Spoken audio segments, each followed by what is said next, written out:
Ndabaramukije cane bakunzi b'ikiganiro igitondo gishasha, amahoro y'Imana, kugubwa neza, kuroranirwa mu vyanyu no mu banyu nivyo ndabipfurije. Ndabahaye ikaze muri kino kiganiro cacu igitondo gishasha, aho nagomba ngo dusangire amajambo dusoma mu butumwa bwiza bwa Yesu Kristo ko bwanditswe na Matayo, dusoma mu gice ca 28 ku murongo wa 6.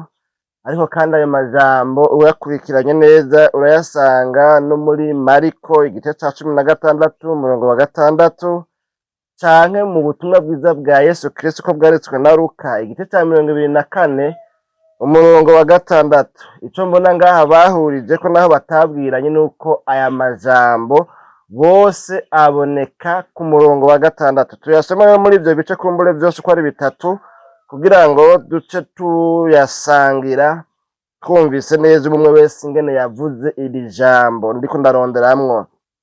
Muri Matayo rero 28 kuri 6 bavuga ngo ntari hano kuko yazutse nk'uko yavuze ngo murabe aho umwami yararyamye. Imana yacu nihimbazwe. Muri Mariko naho 16 umurongo wa 6 bavuga ngo arababwira ati ntaco mwumirwa, ndazi yuko murondera Yesu umunyanazareti umwe yabambwa, none yazutse ntari hano, eheraba aho bari bamushize. Muri Luka naho 24 umurongo wa 6 bavuga ngo ntari hano ariko yazutse, mwibuke uko yababwiye akiri i Galilaya. Imana yacu nihimbazwe. N'ano majambo nibaza ko mwamaze kumva ijambo risa hose, ni ijambo rivuga ngo ntari hano yazutse, canke ntari hano kuko yazutse. Imana yacu iragahezagirwa n'ahari yisanzwe ihezagira. Bene data bakunze ba kino kiganiro igitondo gishasha, n'ano majambo dusomye mu ntumbero yo gusangira namwe kumbure novuga ngo amajambo ya Pasika cyangwa se ijambo rya Pasika. Twari tumaze novuga ngo imisi mu ndwi yahariwe Pasika, aho habayeho kwibukanya ku bitari bike ku vyaranze iriya misi, aho abana imbere bavuga ngo inzira y'umusaraba, bakamara igihe bavuga ku nzira y'umusaraba, ivyibukiro vy'ubunezereza, vy'amagorwa n'ibindi n'ibindi. Imana yacu nidutabara. Aha rero niko ndonderamwo iri jambo nyene rivuga ngo ntari hano yazutse.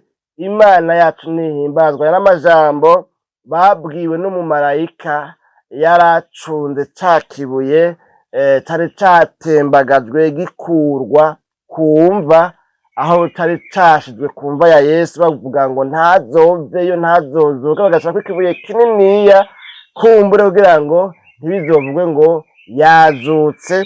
Imana yacu nidutabare. N'iri jambo rero turiko turahimbaza uyu munsi, twibuka iri jambo rivuga ngo Pasika. Imana yacu nihimbazwe. Rero Pasika, umuntu yokwiyumvira mbega Pasika isigura iki? Pasika ni biki? Byazananye he? Byagenze gute? Kumbure niyo nk'abamaze kuba baja ku ma internet bakagira ubushakashatsi canke bagasoma ibitabo bitandukanye birimwo aya majambo ya Pasika. Hari igihe wowe umaze kubona kumbure Pasika zandi ku buryo butandukanye, kubera yuko nk'uko tugomba tubibone, hariho Pasika y'Abayuda, hakabaho na Pasika novuga ngo ni Pasika nkirisu canke Pasika y'Abakristo. Imana yacu nidutabara. Itandukaniro rero riri hehe? Pasika y'Abayuda canke ico twita ngo ni Pâques Juive mu rurimi rw'igifaransa, ni ijambo ryiyumviriwe yuko ryokwama ryandikwa mu rudende au singulier, biteganije ko akamenyetso novuga ngo kerekana yuko riri mu bwinshi, kubera yuko iyi Pasika y'Abayuda ni Pasika yamyeho uhereye kera no mw'isezerano rya kera, kuko hamyeho iminsi mikuru Abisirayeli bahimbaza bakama baja i Yerusalemu. Muri iyo minsi rero harimwo umunsi mukuru wa Pasika, harimwo umunsi mukuru w'imitsima itambiwe, hariho umunsi mukuru w'insago, hariho umunsi mukuru w'inzamba n'indi minsi kumbure itari mike abisirayeli bahimbaza rero buri mwaka. Rero pasika y'abayuda yamyeho uhereye kera no mu isezerano rya kera. Rero iyo pasika no kuvuga ngo yama yandikwa mu rudende, no kuvuga Pâque cyangwa la Pâque juive, atakamenyetso novuga ngo kerekana yuko iri mu bwinshi. Hanyuma mugabo mu nyuma aho hamariye kubaho pasika rero novuga ngo ni pasika y'abakristo, pasika ihuriyemo n'aba bandi bose aribo batwebwe tutari mu bisirayeli, baciye rero bagira convention, bumvikana yuko kugira ngo habeho itandukaniro hagati ya pasika yahozeho kuva na kera n'iyi pasika novuga ngo abakristo bahimbaza, hakwiye kubaho rero ikintu kizitandukanya. Ico naco rero ni icuko Pâque chrétienne yama iri mu bwinshi, yama iri au pluriel, bagaca bandika ngo Pâque bagashirako s yerekana yuko iri mu bwinshi, nk'aho umengo ni amapasika menshi Imana yacu nihimbazwe. Pasika rero mbega umuntu agombye kwisigura mu majambo yacu mu Kirundi yoyivuga ko isigura iki? Pasika ni ijambo risigura ngo kurengana canke kujabuka. Imana yacu nidutabare. Kuri bakunzi b'igifaransa boca bavuga ngo ni passer au-dessus, canke abakunzi b'icongereza nayo ciba Passover. Imana yacu nidutabare. Kandi muri ino ntumbero nyene tuvuze ngo pasika bisigura ngo kurengana, tukongera kandi tukavuga ngo pasika isigura ngo kujabuka, nico kimwe nuko twavuga ngo rero pasika isigura gusimba imanga.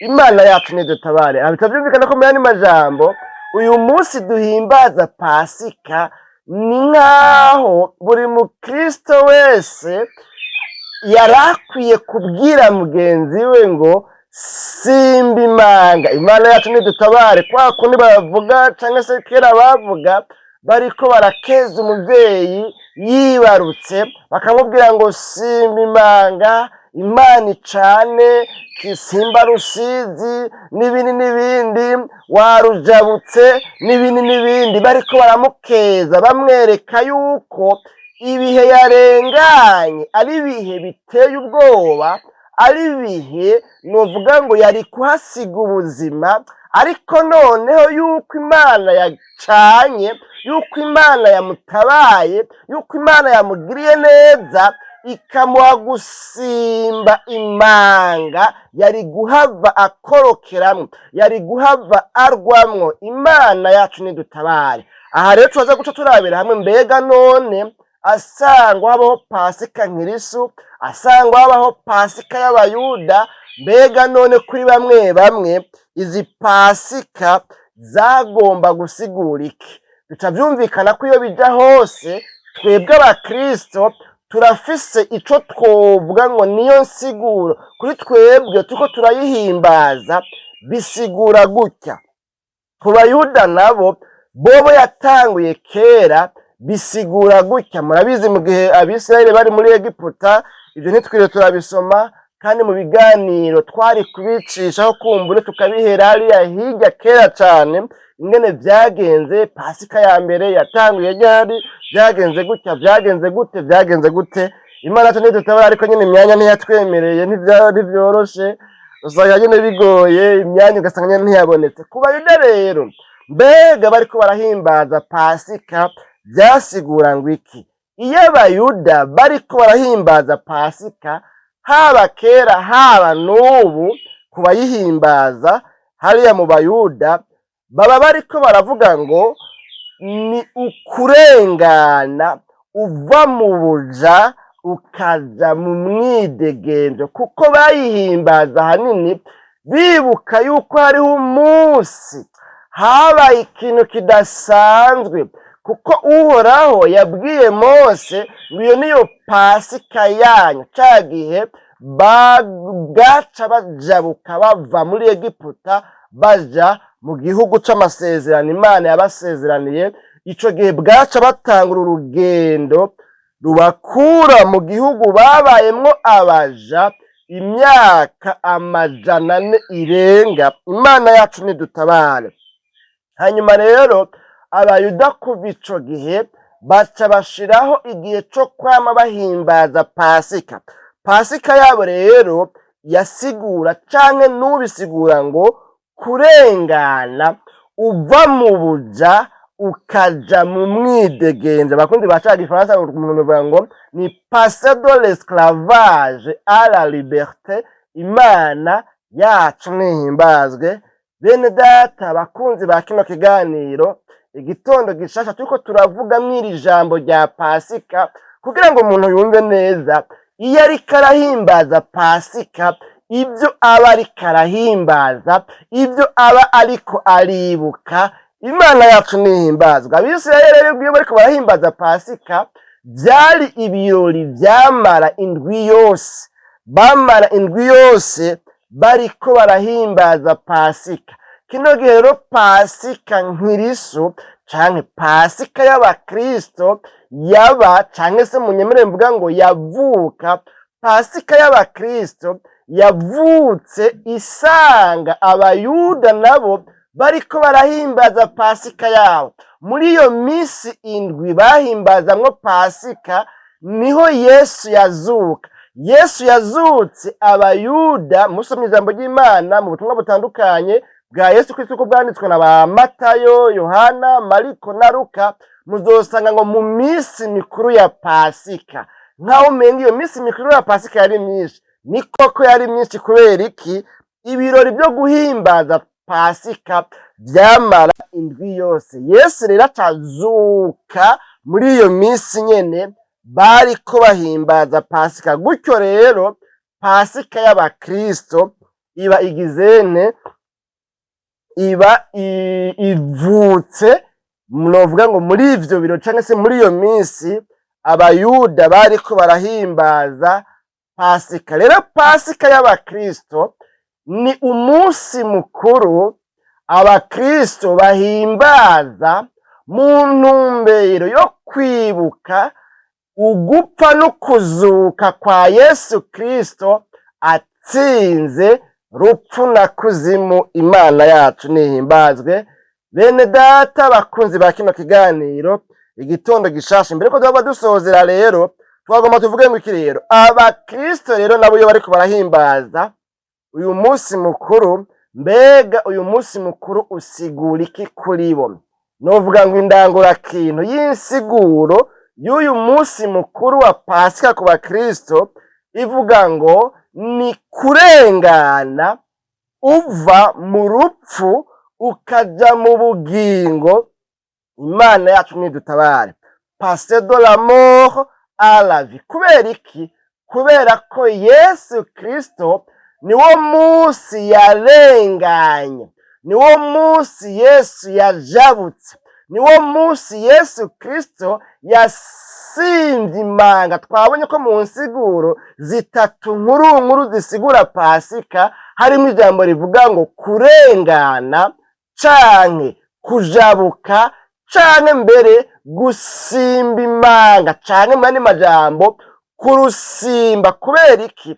Abisirayeli igihe bahimbaza Pasika canke bahabwa Pasika yabo ya mbere, iryo joro hishwe ikintu cose c'imfura, baba abana baba abantu bakuze, byaba n'ibitungano canke n'ibikoko. Ikintu cose cavutse ubwa mbere carishwe muri Egiputa.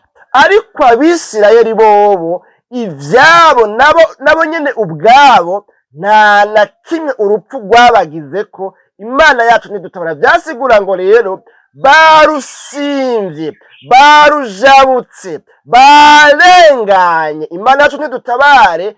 Ryajoro abandi baguyemwo bobo barirenganye, basimvye urupfu, bajabutse hakurya y'urupfu, bavuye mu buja bari bamazemwo imyaka 440 na hejuru, babaye abaja muri Egiputa, bajabukira hakurya mu gihugu c'umwidegemvyo. Imana yacu nidutabare. Ibi rero nivyo vyasigura Pasika y'Abisirayeli, Pasika y'Abayuda. Vyasigura ngo hariho umunsi iyo bariko barahimbaza Pasika, bavuga ngo Mana, tuributse uyu munsi ko habayeho igihe twajabutse, twarenganye, twasimvye imanga, twasimvye urupfu rwari rugomba kuduhitana, ariko rwahitanye abandi.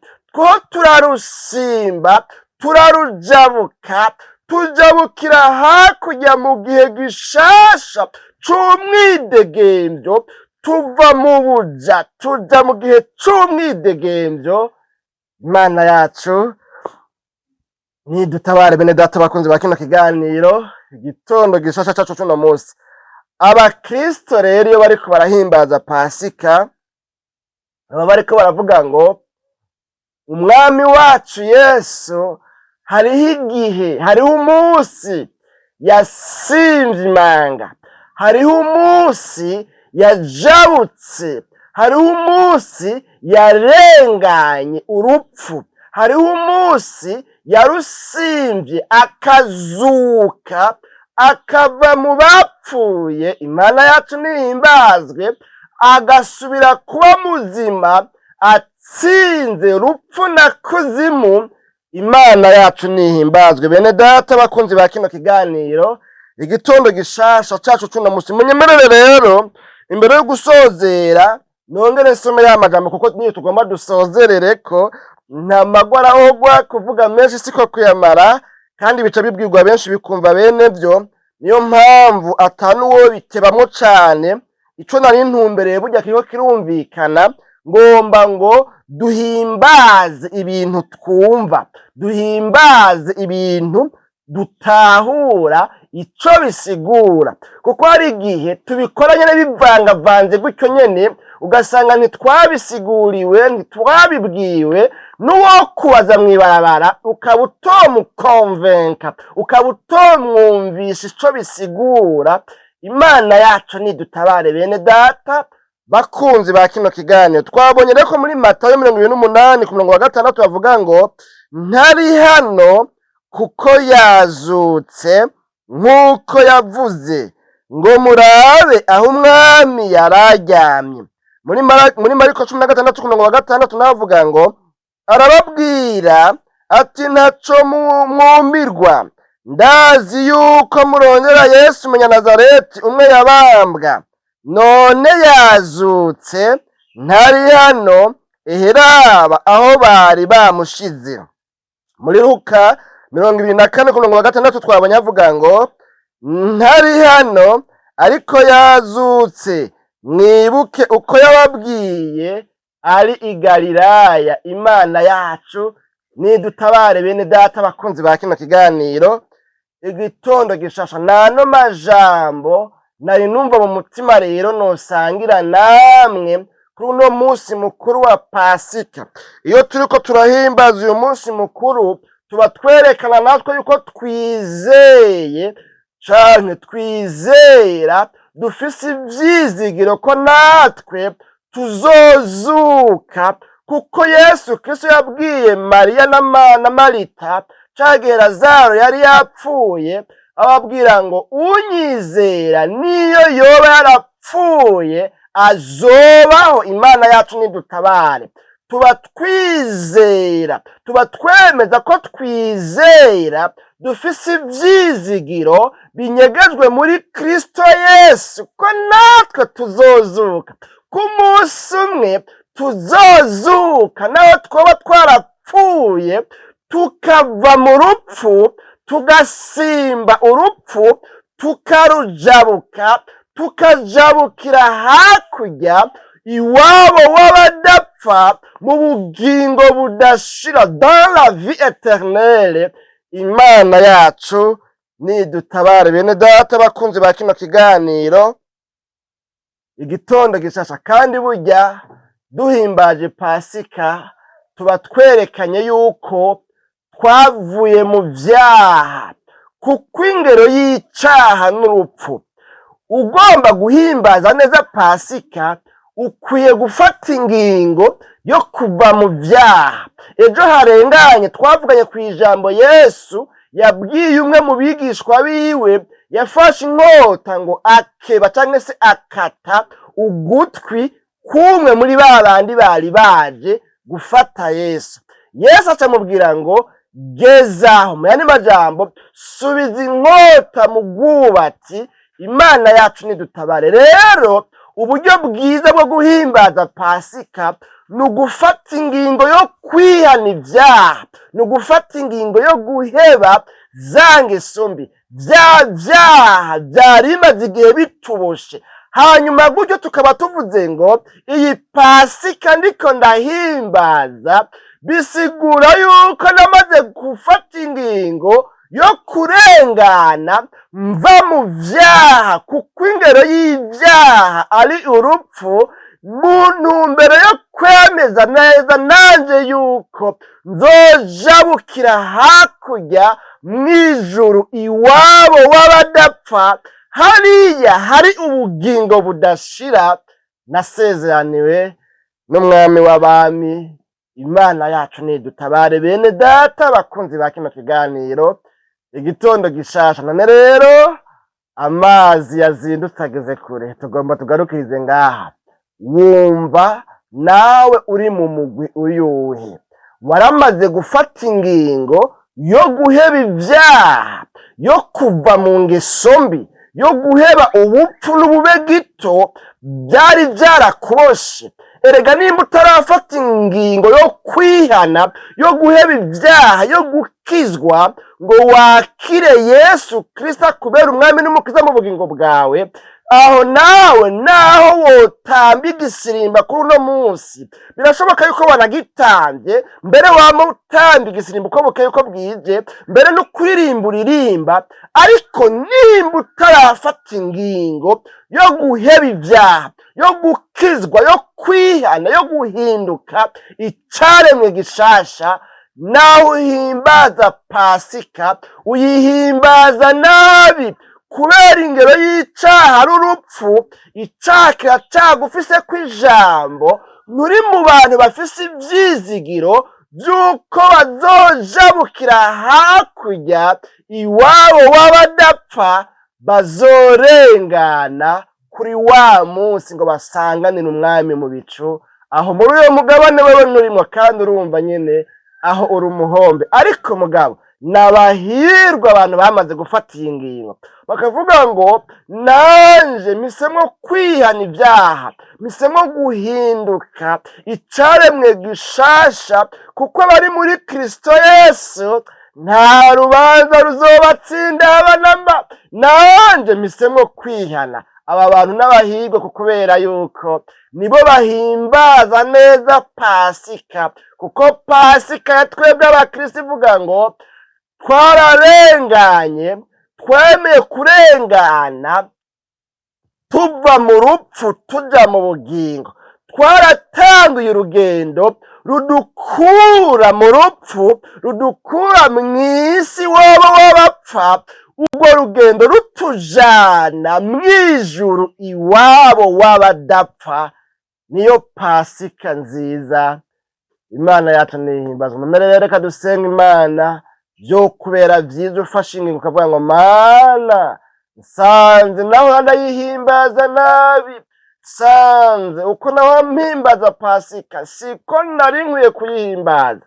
None rero uhereye none mfashe ingingo yo kuyihimbaza neza, mbanje gufata ingingo yo guheba ivyaha vyo nkomoko y'urupfu, kugira ngo bikunde nanje mbe mu mugabane, mbe mu mugwi w'abantu batanguye urugendo rubakura mu vyaha, rubakura iwabo w'abapfa, rubajana mw'ijuru iyo badapfa. Mwami w'abami Yesu, tugushimiye cane kubw'ano majambo twumvise, kandi uyu muntu wese ayumvise akayirabisha ko nomugirire neza, nkuko yatuye, nkuko yihanye, nkuko yemeye gutsindwa ku vyaha yagendeyemo byamuganje. Ndakwingize ngo nawe abariko utera intambwe umusanga, umusanganiza imbabazi no kugororoka, yemerwe nawe. Ibisigaye ashishikare guhimbaza no kuzirikana kuri iyi Pasika, azi neza ibyo arimwo kandi azi neza ko yabitanguye nk'uko bikwiye gutangurwa. Mu izina ryawe ryera Kristo Yesu niho tusabye tubyizeye, amen.